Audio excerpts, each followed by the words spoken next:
सीढ़ी पर चढ़ता चंचलवा सोहर से का मतलब बहाबरा का भैया कि सैया के अरे जोगावली धनवा धुआ कइले बा। हमारे प्रिंस प्रियदर्शी भाई का ये योगदान, ये गाना कुआं 1 था और कुआं 2 हमारे रोशन विश्वास भैया लिखे दिए काफी प्यार आशीर्वाद से कि भगवान के ऐसन दुआ भई। हम तो जाके मुंगेर में गा दिली तो बाद में हमारे के दिन वायरल कर देला लोग गाना फिर गा देला लो होती नहीं। मुंगेरे में कोई रहले सब कोई बाबा जी सब कोई रहे, बाबा जी राइटर अंदर अंदर सब जाने के बाद ओ बेरा हम कह देनी माइक के पाजी एक धुनवा हम गौले बा ओही बेरा रात तक धीरे धीरे रिलीज कर देला कि भगवान के ऐसन दुआ भई कि मलिकार के ऐसन दुआ भई कि ढोरी तोरा कुआं भई गोरी रे। ई रोशन विश्वास भैया के देख बा दूसर का कुआं कइले बा सोहर के फेर में काहे पड़त तनी भैया ए चंचल भैया गजब विश्वास जतैले विश्वास भैया के बड़ा अभी आवत है गौरी हां ढोरी के आशा मां गायत्री फिल्म रिकॉर्ड्स दर्द करे ढोरी सतपाल भैया के चैनल से आइल भाई कि भतारा बसल जके ना सिकबा।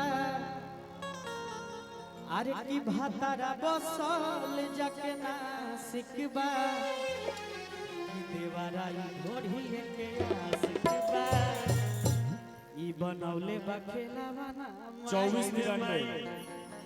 2493 जेकर बिगाड़ी होके उ रास्ता पर से साइड कर ले वो 2493 किन्नी हर बजे ढोरी राजा जी धली ही कमजोरी राजा जी। आप सबके प्यार से गाना बाज रहल बा, प्यार बा, सबके आशीर्वाद बा, मगर एगो गाना गाए आप सबके प्यार आशीर्वाद से बोले रह कि निकिना नहीं हरवा लागे कि दिलवा ससुरावर भागे। अरे की जगले होता सोझिया बिहार। अरे की गबना गबना रटत रहनी गवनो ना भइले कि ससुरा में मोर पियावा। ये रही गाना आप सबके बीच हरिहर टिकुली आप सब सुन नहीं हो कब जा हाँ काफी प्यार देनी आप सब रही है गाना। अरे किना नहीं हरवा लागे दिलवा ससुरा गोर भागे।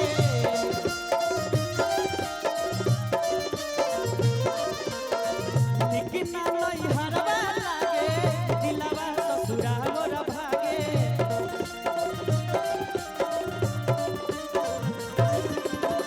जगले होता सझिया जगले होता सझिया गबना गबना रटत रहनी गवनो ना भइले ससुरा में मोर पियावा। अरे गबना गबना रटत रहनी गवनो ना भइले ससुरा में मोर पियावा।